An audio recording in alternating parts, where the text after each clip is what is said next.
there is a piece in the Washington Post today about me headlining the March for Life. There's a piece by a guy named Charles Camozzi, who's the head of Democrats for Life, which means he's the only member of Democrats for Life because there are like 3 Democrats for Life. Now, again, I think there are a lot of people who vote Democrat who may be pro-life. I can't imagine why.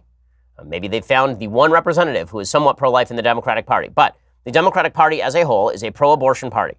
There's no question about this. They are radically pro-abortion. In every available case, they are radically pro-abortion.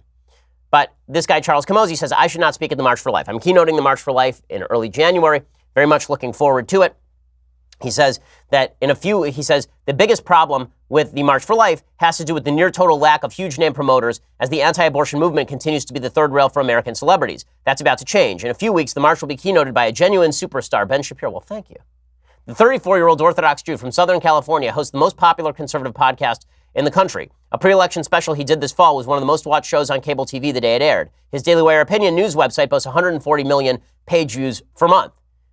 And this guy says that many in the pro-life movement will consider this a huge get, not me. Despite Shapiro's star power and stature, I consider his appearance a serious mistake for the march, one that will move us even further from being understood as a broad-based human rights movement we need to embody in order to go from fringe to mainstream. The idea being that I am a partisan Republican or a conservative, an open conservative, and therefore it's bad for me to speak at the March for Life.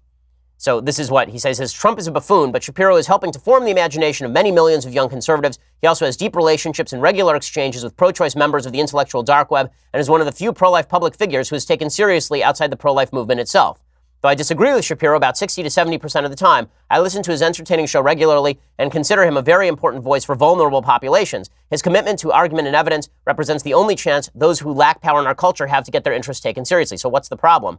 The problem is that I'm going to be doing the podcast live, and that because the podcast is politically oriented, this is going to alienate Democrats. Honestly, if you're more alienated by my Republican politics than you are by the pro-choice movement, or if you feel that I can't be a good promoter of pro-life beliefs, that if you believe I can't be a good promoter of pro-life beliefs because I am conservative, then I would suggest that you're making a very large mistake. When folks on the left say something that is right, it is my job to give them credit for saying something that is right.